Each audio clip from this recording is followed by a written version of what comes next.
Okay, umuwi kami ng Belgium. 2 months later, tumawag sa akin yung kaibigan ko, si Anthony. Tol, naglalagaw ko di pa ng League of Legends, ang lakas mo. Sabi ko, saktuhan lang, Tol, bakit? Tol, try mo Mobile Legend. Mas madali to. Sabi ko, ayoko. Tinry ng ex ko. So, siya nagpa-Mobile Legend. Pinanood ko. You know what? Try ko din. Dinownload ko sa PC. Ayoko cellphone. PC boy ako eh. Tapos, out of the blue, sabi ko, stream ko to sa Twitch. 0 viewer, boss. 0 talaga.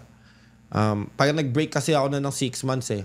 Pag nag-break ka sa pag-i-stream sa Twitch na 6 months, ubos talaga viewer base mo. Mawawala ka. Mawawala. Wala ka sa algo nila. So, ginawa ko. Ano yun, boss? Paano ba to? Facebook. Naganap akong pagkakani. Like, paano ko to Siyempre, yung nakita ko to sa Philippines. So, ibig sabihin, player-based neto sa Philippines. Hindi pang European market. Sabi ko, okay, paano ko to maipapakita sa Philippines market if ever na hindi naman uso Twitch doon, wala nang Friendster, sakado na, wala nang MySpace, wala sino pa gumagamit noon. Sakto nag-scroll ako sa Facebook. Sabi ko, why not Facebook? Why not? So gumawa ko ng dami account, nag-stream ako doon. Bago ako mag-stream nga, syempre nakikinig ako music.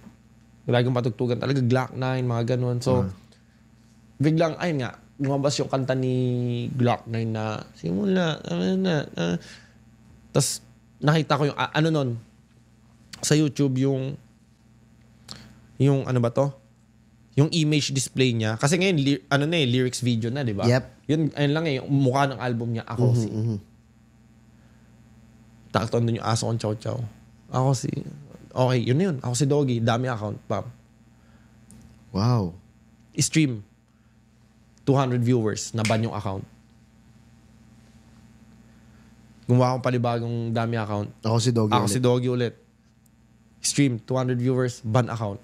Bakit ka nababan? Hindi pala pwede, boss, na ganun. Kasi madami akong nagpapatugtog din ako Tagalog. So, bawal. Pag nakaka-copyright, ban ka agad. Okay. Hindi mo alam yun that Hindi ko time. alam yun. At saka hindi siya proper name. Ganun ginagawa ni Facebook eh. Pag hindi ka legit.